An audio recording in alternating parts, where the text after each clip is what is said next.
Hola queridos hermanos de Casa de Oración y a todos los hermanos y amigos que nos ven por este medio, que el Señor les bendiga abundantemente.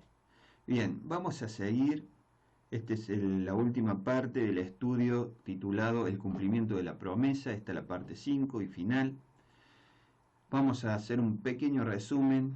Vimos la reunión pasada que el bautismo del Espíritu Santo había cambiado el carácter de Pedro y de los discípulos radicalmente. Vimos que la profecía de Joel que menciona Pedro se cumplió de forma parcial, que David profetizó al Mesías. Vimos que Pedro les dijo que debían arrepentirse y bautizarse para recibir el don del Espíritu Santo. Bien, ahora vamos a continuar con Hechos, capítulo 2, versículo 40 al 41. Dice lo siguiente: y con otras muchas palabras testificaba y les exhortaba diciendo: sed salvos de esta perversa generación. Así que los que recibieron su palabra fueron bautizados y se añadieron aquel día como 3000 personas. Bien, estos versículos, en estos versículos vemos que no tenemos todo lo que Pedro predicó ese día, pero sí la centralidad del mensaje, ya que nos dice que con muchas palabras más testificaba y exhortaba a ellos, pero ¿para qué? ¿Para qué era la exhortación? Para una sola cosa. Él decía: sed salvos de esta perversa generación, para que sus almas sean salvas. La razón o motivo central de arrepentimiento y bautizarse para recibir el don del Espíritu Santo era la salvación del alma y no otra cosa. Esa era la razón principal. También nos dice estos pasajes que los convertidos de ese momento fueron 3000 personas. Y esto no es casualidad, hermano, ya que cuando Moisés trae la ley desde el Sinaí, por el pecado del pueblo murieron ¿cuántos? 3000.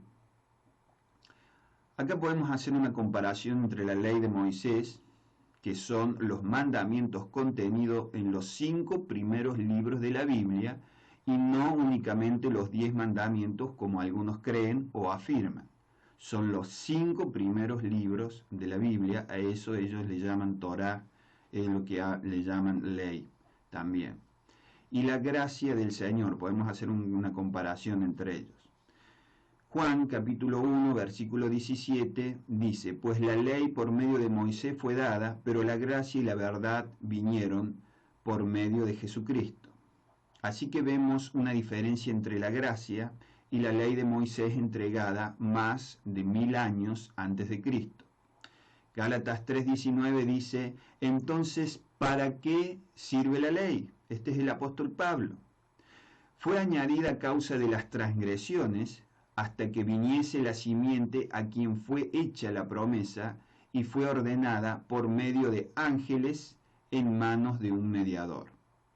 Pablo afirma que la ley fue dada para revelar el pecado en su carácter como transgresión. El pecado existía antes de la ley, pero el hombre no lo conoció como transgresión antes que viniese la ley. Una transgresión es una violación a una ley conocida.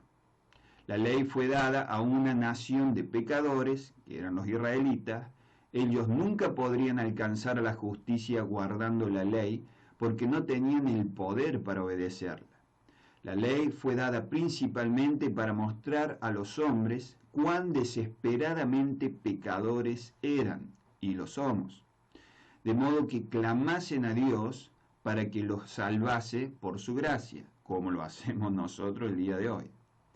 Ahora, hay que hacer una observación, y la quiero hacer, y es que la mayoría de los judaizantes creen que los no judíos, nosotros los gentiles, los no judíos, no deben cumplir toda la ley de Moisés, sino lo que llaman ellos los preceptos de Noé, que son 7 mandamientos dados a la humanidad. Lo digo porque hay veces que se hacen cada afirmaciones del judaísmo desde las iglesias nuestras que son muchas veces hasta bochornosas. O sea, no conocen lo que ellos afirman. El judío ortodoxo, el judaizante, dice que los no judíos, para heredar el mundo venidero, deben cumplir 7 leyes, que es no adorar a ídolos, solo al eterno Creador, no blasfemar a Dios, no cometer pecados de índole sexual o ser deshonesto en el matrimonio, no robar, no asesinar, no comer la carne de un animal vivo o ser cruel con los animales. Va por ahí más que nada la interpretación, y causarles a ellos un sufrimiento innecesario. Y establecer corte de justicia para implementar el cumplimiento de dichas leyes, es decir, de las leyes que hemos mencionado. Para el judaísmo ortodoxo actual, si una persona judía cumple estas leyes, una persona no judía cumple estas leyes, es salva o tiene un lugar en el mundo venidero. Obviamente, si una persona cae, es perdonada si se arrepiente y sigue guardando las leyes mencionadas, Dios lo perdona. Es decir, ¿qué piensan ellos? Si una persona transgrede una de estas leyes, o todas, si ellos se arrepienten de todo corazón y siguen al Señor en estas leyes, ellos dicen, esta persona es salva. Bueno, para el cristianismo es distinto. Para el cristianismo va mucho más allá de esto que hemos mencionado, los 7 mandamientos universales de Noé, como ellos le llaman, los preceptos de Noé. La persona debe arrepentirse de todos sus pecados y andar como Jesús anduvo mediante la fe que nos concede la llenura del Espíritu Santo. Ahí hay una diferencia, esa es la diferencia. En cuanto al arrepentimiento, nosotros pensamos lo mismo, la persona debe confesar sus pecados y abandonarlos. Pero, aparte de eso, en el cristianismo, nosotros creemos que se debe aceptar la paga expiatoria de los pecados a través de Jesucristo. Bueno, vamos a seguir. Hechos 2:42. Y perseveraban en la doctrina o enseñanza de los apóstoles, en la comunión unos con otros, en el partimiento del pan y en las oraciones. La iglesia primitiva se caracterizaba por su perseverancia, producto exclusivo de la obra del Espíritu Santo en sus corazones. Porque ellos perseveraban porque realmente habían nacido de nuevo. La perseverancia es el resultado del nuevo nacimiento, es la consecuencia. Así, al decir que ellos perseveraban en estas actividades principales, estas 4 actividades principales, quiere decir que se ocupaban asiduamente o constantemente en ellas. ¿Y cuáles eran estas 4 actividades?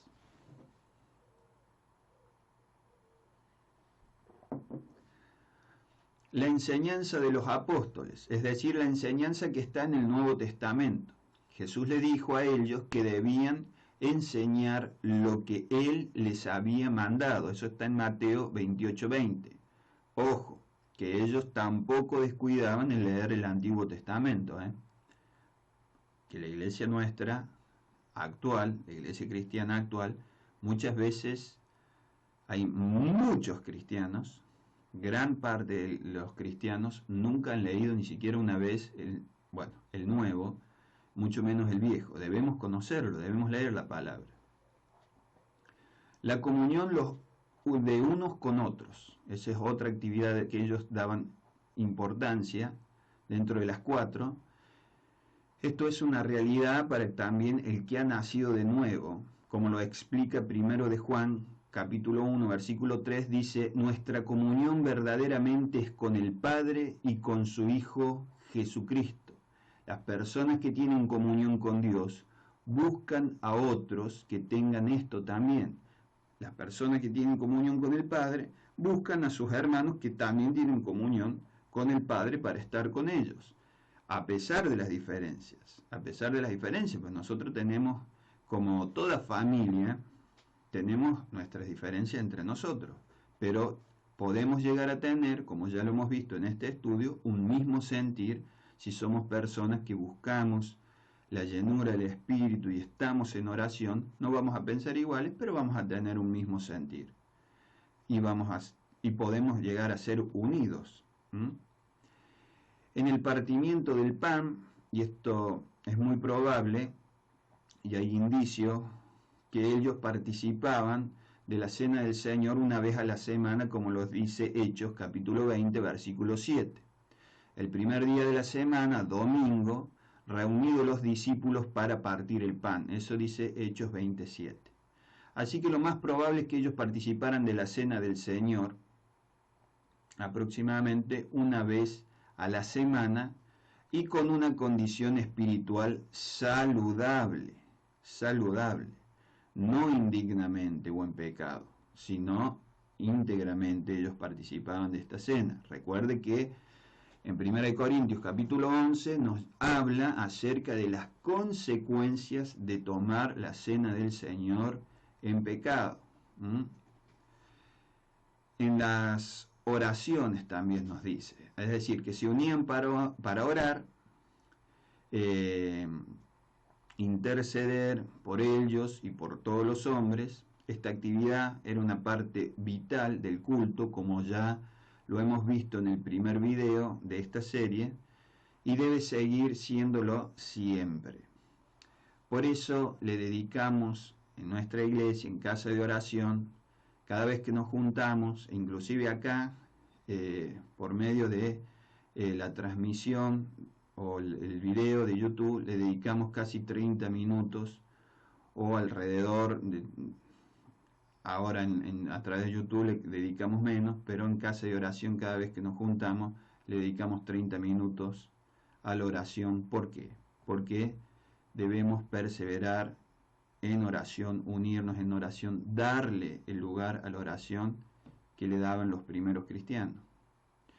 Hechos 2:43 dice, y sobrevino temor a toda persona, y muchas maravillas y señales eran hechas por los apóstoles.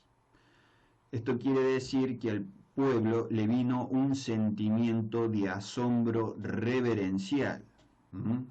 Los prodigios que Dios realizaba a través de los apóstoles producían o dejaban maravillado al pueblo, y esto les hacía tener a los apóstoles y a la iglesia un temor santo, digámoslo así, o un respeto hacia ellos, un reverencial, ¿no? Un respeto, bueno, qué sé yo,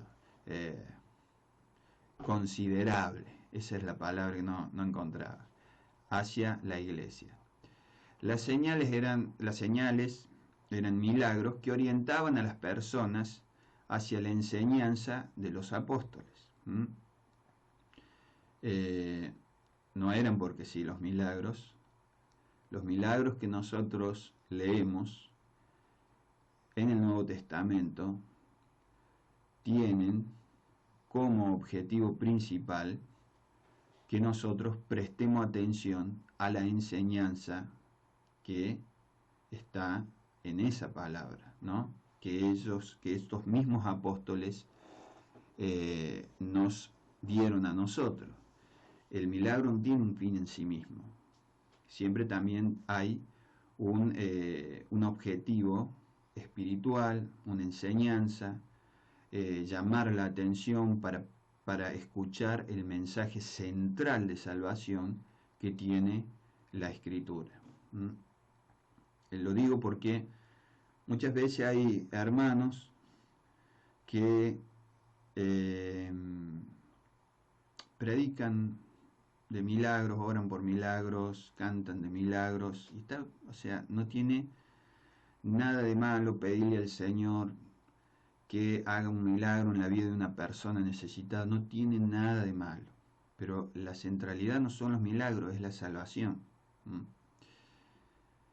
¿Por qué hacían tantas señales ellos en ese tiempo? Precisamente, como les digo, para testificar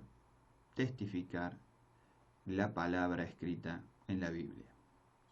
Hechos 2:44 al 45 dice, todos los que habían creído estaban juntos y tenían en comunión todas las cosas y vendían sus propiedades y sus bienes y lo repartían a todos según la necesidad de cada uno. Todos los que habían creído en el Señor, todos los cristianos, no los demás, aquellos agarraban y lo sometían a todo Jerusalén a hacer esto. No. Todos los que creyeron, es decir, todos los cristianos, tenían tal amor en sus corazones que compartían las cosas con el resto de la comunidad de forma voluntaria, no forzada de ninguna manera, y desinteresada, es decir, sin intereses de por medio, sin intereses egoístas de por medio. Cabe destacar que esto fue así por un tiempo, por unos años, hermano, y después la solidaridad de la comunidad continuó, siguió, pero volvieron a vidas, no siguieron viviendo de este tipo de comunidad, vivían en comunidad, pero cada uno tenía sus cosas, y esto lo sabemos por las epístolas de Santiago. Ahí habla acerca de esto. Después Pablo también habla que cada uno debe trabajar, que el que no quiere trabajar que no coma, y estas cosas es porque cada uno después tenía que ser responsable. Ojo que esta comunidad al principio también lo era, ¿eh? No estoy queriendo decir que los primeros cristianos eran unos vagos y los otros eran unos trabajadores. No. Lo que sí es que no se mantuvo siempre este modelo. No se mantuvo ni duró a lo largo de todos los años. Tampoco nos habla que tuvieron este modelo comunidades fuera de Jerusalén, ¿eh? No lo habla, no dice eso. Esto pasó en Jerusalén en esos primeros años cuando descendió el Espíritu Santo, pero no nos dice que también haya sucedido lo mismo en esta forma de comunidad en otros lugares. Hechos 2:46 dice, y perseveraban unánimes cada día en el templo, y partiendo el pan en las casas, comían junto con alegría y sencillez de corazón. Ellos se reunían cada día en el templo y escuchaban las enseñanzas de los apóstoles y oraban ahí todos juntos. ¿Por qué? Porque no había empezado todavía la persecución, por eso ellos hacían esto. Y aquí podemos ver la importancia también de congregarnos en un templo, aunque nuestra vida cristiana no depende de ello, sí es una importante herramienta que el Señor usa para hacernos crecer espiritualmente. De lo contrario, ellos no hubieran perseverado cada día en reunirse en el templo con los apóstoles y los demás hermanos. Si no tenía sentido, entonces ¿para qué lo iban a hacer? Pero tiene sentido, por eso lo hacían. Luego en sus hogares comían juntos con alegría, dice, y sencillez de corazón. Esta práctica se menciona en la iglesia de Jerusalén, pero como lo he repetido, como lo dije anteriormente, no se menciona tampoco en las otras comunidades, en las comunidades fuera de Jerusalén. Y tenemos de esto ejemplo en Corintios, ¿no? En Corintios tenemos un ejemplo de esto cuando Pablo les dice que cuando se junten a celebrar la cena del Señor, ¿por qué cada uno lleva su comida y cada uno lleva su bebida y no la comparte, sino que inclusive se adelanta y avergüenza a aquellos que no pueden traer? Entonces ahí estamos viendo que no era que se repartía todo en esa zona. No, cada uno tenía sus cosas, pero al reunirse, le dice Pablo, ¿cómo se van a reunir y no van a compartir la comida? Y otros tomaban vino de más y se emborrachaban. Entonces le dice Pablo, no, esto no es así. Ellos usaron esta fiesta para hacer cosas que no correspondían a la obra del Señor. Pero estos primeros cristianos tenían sencillez de corazón, no hacían estas cosas forzadas, sino que más bien lo hacían realmente con sinceridad, lo hacían motivados por el amor que el Señor había dejado en sus corazones y había puesto en sus corazones. Hechos 2:47 dice, alabando a Dios y teniendo favor con todo el pueblo. Y el Señor añadía cada día a la iglesia los que habían de ser salvos. En este pasaje nos habla de la adoración.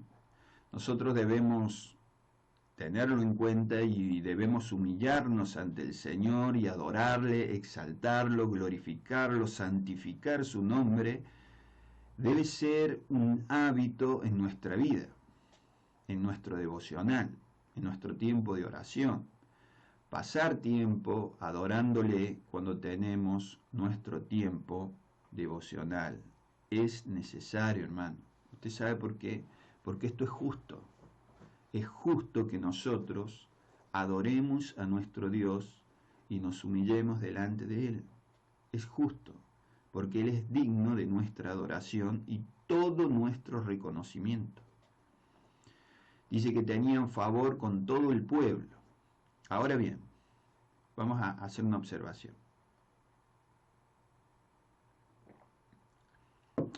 La naturaleza de la fe cristiana muchas veces atrae a las personas no cristianas al principio, pero después, al vivir distintas situaciones, el no cristiano con el cristiano, puede llevar al no cristiano a perseguir al cristiano.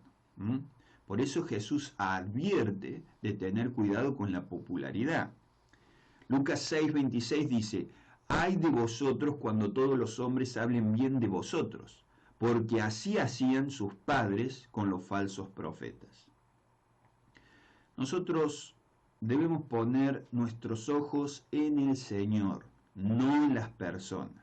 Vivir para Él y dejar las consecuencias en sus manos. Esto nos puede traer popularidad o persecución. Coincidencias en algunas áreas u opiniones con los no cristianos y diferencias en otras áreas. La diferencia que el cristiano debe hacer, hermano, preste mucha atención a esto, no es buscando ser diferente a los demás. No es así. La diferencia con los demás no tiene un propósito en sí mismo. Más bien es el resultado del deseo de ser parecido a Cristo. Nosotros imitamos a Cristo, buscamos de imitar a Cristo y en consecuencia vamos a tener diferencias con otras personas, pero es una consecuencia. No es que yo llego a un lugar y tengo que hacer la contra a todo lo que los demás digan para que vean que soy diferente. Qué diferente que soy. Otros dicen, bueno, vamos a hacer tal cosa en el trabajo, el grupo de trabajo. Y yo digo, no, yo tengo ganas de hacer otra cosa. Bueno, vamos a comer a las 12 de la mañana. No, yo como a la 1. No, no es hacer la contra. Porque hay hermanos, la verdad que no, obviamente que yo uso ejemplos triviales para que usted me entienda, pero hay hermanos que creen que esto quiere decir que nosotros lo que debemos buscar es ser diferente a toda costa. No, nosotros debemos buscar ser parecidos a Cristo, poner nuestros ojos en Él. En consecuencia y como resultado va a haber áreas con las otras personas no creyentes que vamos a coincidir y en otras áreas vamos a tener diferencias con ellos. Y también debemos entender que debemos imitar a Cristo con humildad y mansedumbre, dice la Escritura, y no con arrogancia, porque si no, no vamos a tener favor con nadie. A nadie le gusta recibir un trato arrogante o hablar con una persona que es orgullosa y lo habla como si fuera un ciudadano de segunda clase. Ahí usted no va a tener favor con nadie. Y no es porque sea perseguido, sino porque es una persona altiva, por eso. Luego nos dice que el Señor iba añadiendo a los salvos cada día. A través de esta perseverancia, el Señor iba, por su gracia, añadiendo los salvos a la iglesia, y no solo miembros, salvos, personas salvas, iba añadiéndola a la iglesia. La iglesia debe crecer espiritualmente y multiplicarse. Sí debe multiplicarse la iglesia, crecer y multiplicarse. Este es lo que Dios espera de nosotros. Pero no multiplicarnos en miembros, sino en salvos. Yo puedo tener una congregación multitudinaria y tener un par de salvos y los demás todos condenados. Y eso no es lo que Dios quiere. Tampoco quiere que yo tenga un salvo y que, bueno, no, si total este está salvo. Sí, pero los demás están perdidos, hay que buscarlos y hay que presentarles al Señor, hay que orar por ellos, hay que buscar que también se salven. Ahora, después de todo esto que hemos hablado en el capítulo 2 de este libro, ¿cómo debemos ser nosotros en este tiempo que estamos viviendo ahora, nosotros? ¿Cómo debemos ser? En aquel tiempo tan importante, los primeros cristianos supieron que qué esperaba el Señor de ellos, qué es lo que realmente, qué expectativa el Señor tenía de ellos, con todas las limitaciones que una iglesia puede tener y ha tenido a lo largo del tiempo, porque ellos también tuvieron sus serios problemas. Nosotros podemos ver eso en el Nuevo Testamento. Pero ellos entendían lo que el Señor esperaba de ellos y lo hicieron lo mejor que pudieron, con ayuda, obviamente, del Espíritu de Dios. Nosotros, ¿qué debemos aprender de estos ejemplos que hemos leído en el capítulo 2 de Hechos? Primero, identificar los tiempos en que estamos viviendo, que bajo a los sucesos de los últimos años podemos concluir sin temor a equivocarnos que son tiempos de cambios y difíciles para nosotros, la iglesia. Los hermanos me han preguntado si pienso que estamos en los últimos tiempos. Esa es una pregunta que me saben hacer. ¿Usted qué cree, pastor? ¿Estamos en los últimos tiempos? Bueno, yo he sido, gracias a Dios, se lo agradezco, en el pasado, escépticos de varios predicadores que anunciaban esto para aquellos tiempos, pero que no sucedió lo que ellos decían. Pero en este tiempo es distinto. Ya hay organizaciones a nivel mundial con poder político significativo que declaran abiertamente que no nos quieren. No nos quiere. Un hermano me decía hace un tiempo atrás, que las músicas, las canciones traen mensajes subliminales, me decía él. Se ha roto una luz acá. Bueno. Que traen mensajes subliminales en donde si vos la pones al revés, se escuchan insultos a Dios, a la iglesia, a nuestros valores. Y yo le dije, mirá hermano, yo creo que vos te has quedado en el tiempo, porque esto ahora lo están haciendo abiertamente. No necesitan mensajes subliminales ni nada por el estilo de lo que vos me estás diciendo. No quieren nuestro Dios, ni nuestros valores, ni nuestra intervención en la sociedad. Pero eso es evidente y nos lo dicen en la cara, nos dicen eso. O sea que no está oculto esto. Hoy en día se habla abiertamente de una nueva administración o gobierno a nivel global de una forma que antes no se hablaba como se habla hoy en día. Hay políticos a favor o en contra que hablan sobre este tema. Y esto no tiene precedente, en la forma que se está haciendo no tiene precedentes. Esto ha pasado ahora.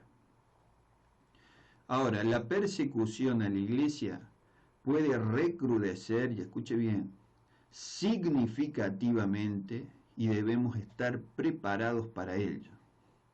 Si el Señor lo decide, nosotros podemos llegar a pasar una persecución mayor y más intensa que la que hemos vivido el resto de nuestras vidas.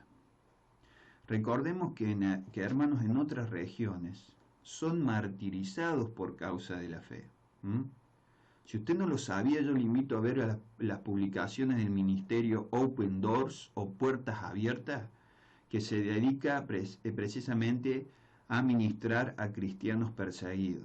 Véalo y usted va a ver la cantidad de hermanos en otros países que son muy perseguidos. Creo yo que en este tiempo nosotros vamos también, entre otras cosas, a sorprendernos de personas, organizaciones o congregaciones que van a abandonar la fe para unirse y apoyar al nuevo orden mundial. Eso es lo que yo pienso. Y otras que nosotros no esperábamos se van a entregar incondicionalmente a la causa del Señor. Eso es lo que también yo creo. Que va a haber personas u organizaciones o comunidades que nosotros pensábamos que iban a estar entregadas, por así decirlo, al otro bando, y no, nos van a sorprender abrazando la causa del Señor y viviendo bajo su palabra, inclusive en tiempos de una persecución muy cruda. Eso es lo que yo creo.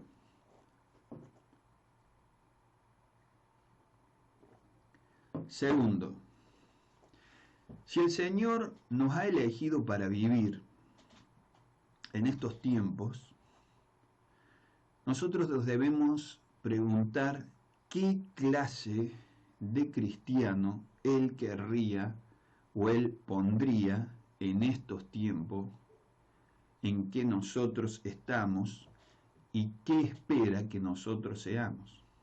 ¿Qué piensa usted? Si usted es un general que ve una batalla que se avecina, ¿a quién usted va a poner en primera línea? ¿A quién va a poner en el frente de batalla? Y va a ser a los más indicados. Usted va a ver, va a evaluar. Si nosotros estamos en estos tiempos difíciles, no es porque sí, hermano, es porque antes de la fundación del mundo, Dios esperó estos tiempos para traernos a nosotros acá a vivir estos tiempos. No es casualidad. No es que, justo me callo, justo vengo a nacer en estos tiempos que están las cosas tan difíciles y bueno, que se le pasó a Dios, no se le pasó, Él sabe. Y si nosotros estamos acá, es porque Él nos quiso poner acá. Si nos ha tocado vivir en estos tiempos difíciles, debemos hacerlo de la forma en que Dios espera que lo hagamos. Obedientes a su palabra, conocer bien su palabra y ser obediente. Para esto hay que relacionarse a diario con la palabra, con una fuerte vida de oración e intercesión por todos los hombres y mujeres, llenos de su Espíritu Santo, trabajando para el Señor bajo las condiciones que se nos presenten. Muchas veces la iglesia en tiempo de persecución se ha tenido que adaptar a nuevos tipos de estructura. No sabemos nosotros si siempre vamos a poder abrir los templos. Por ejemplo, ahora no lo estamos abriendo acá en la Argentina. Entonces hay que adaptarse. Hay que ver lo que el Señor nos está marcando, adaptarse y trabajar de esta forma. No debemos especular los esfuerzos tampoco por observar las profecías, que esto es común. Hay hermanos, yo hace un tiempo atrás, hablé con un hermano y me dice, ¿vos estás evangelizando? Sí, le digo, yo salgo a evangelizar. Me dice, no, yo no, dice, en estos tiempos nadie te oye. Todo lo contrario, en estos tiempos hay que salir a evangelizar. ¿Cómo es que no vas a salir? Precisamente en estos tiempos difíciles que la iglesia redobla los esfuerzos. Eso tenemos que entender. Nosotros cualquier interpretación de algún texto que nos lleve a tener una actitud distinta a las que tuvo Cristo, debemos desecharla a esa interpretación o corregirla. Las interpretaciones de la Biblia que nosotros tenemos deben llevarnos a imitar a Cristo.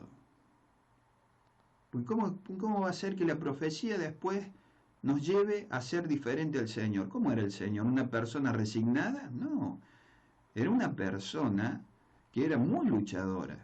Nosotros lo vemos eso en las Escrituras. Finalmente debemos recuperar el sentido épico, heroico, sacrificial del cristianismo. Estamos en una batalla, hermano. Por muchos años se dejó de predicar en algunos sectores, no en todo, este sentido épico, heroico, sacrificial. Debemos recuperar esto. Entender que debemos ser personas entregadas al Señor, que vamos a tener que renunciar en muchas ocasiones a placeres legítimos de esta vida por causa del Señor, no placeres ilegítimos o prohibidos, legítimos, cosas que usted tiene derecho de disfrutarlo, pero renuncia por la causa del Señor. Debemos poner nuestro recurso a su disposición en oración y con mucho discernimiento y sabiduría. Nuestro tiempo y todos nuestros recursos, ponerlo a su disposición, pero también con mucho discernimiento y sabiduría para no malgastarlos. Bien, dicho esto, vamos a orar, vamos a hablar con el Señor. Recuerde que estamos en una campaña de oración por la Argentina. Hay muchas iglesias que están participando de esto, del 21 de junio hasta el 30 de julio. Estamos orando y ayunando por la Argentina para que haya un avivamiento real, espiritual, no emocional, dentro de las iglesias, para que el Señor santifique su iglesia, la llene de su espíritu, produzca un avivamiento y salve a aquellos que están perdidos dentro de nuestro país. Vamos a hablar con Él, vamos a orar ahora. Señor Todopoderoso, Dios y Padre Santo, es en el nombre de tu Hijo Jesucristo que nosotros vamos a tu presencia para pedirte, Señor, humildemente que escuches nuestras oraciones. Padre, mira nuestro corazón, Señor. Mira la sinceridad que nosotros tenemos, Señor. Tú que ves y sondeas nuestro interior, sabes, Señor, si estamos siendo sinceros o no. Por eso escucha la oración de nuestro corazón, Señor. Escucha la oración de nuestro corazón, Padre Santo. Queremos pedirte que tu reino venga a esta tierra y que se haga tu voluntad aquí, en esta tierra, como se hace en los cielos, Señor. Te alabamos, te glorificamos, te bendecimos, te adoramos, porque eres digno de toda nuestra exaltación, bendito Dios y Rey. Nosotros glorificamos, Señor, tu nombre, porque eres digno de ser glorificado. Oh Padre mío y Dios amado, ven ahora, Señor, a tomar control de nuestras vidas, de nuestros corazones, Señor. Ven y toma el control, Señor, de todo nuestro ser.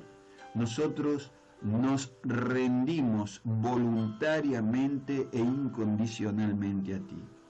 Haz de nosotros la persona que tú quieres que nosotros seamos. Haz, Señor, con todas las áreas de nuestra vida lo que tú quieras hacer, Señor.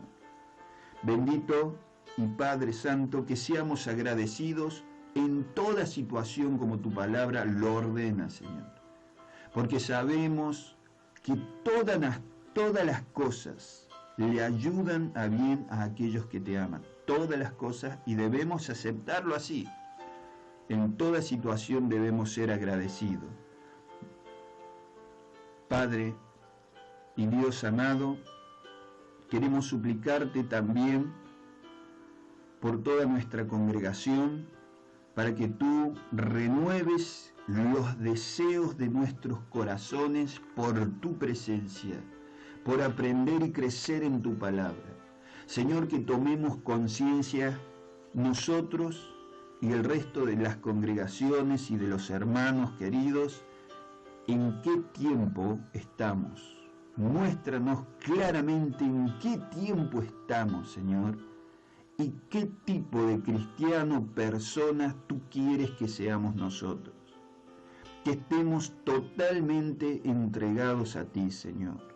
Danos sabiduría, danos discernimiento en abundancia, Señor, para utilizar nuestros recursos, Señor, como tú quieres que lo usemos, nuestro tiempo, nuestros bienes, nuestros servicios, todo, Señor, como tú quieres, solo tú quieres que nosotros lo utilicemos. Líbranos de hacer obras que tú no vayas a bendecir. Líbranos, Señor, en el nombre de Jesucristo. Libéranos, Señor, de hacer acciones que no quieras que nosotros hagamos o nos comprometamos.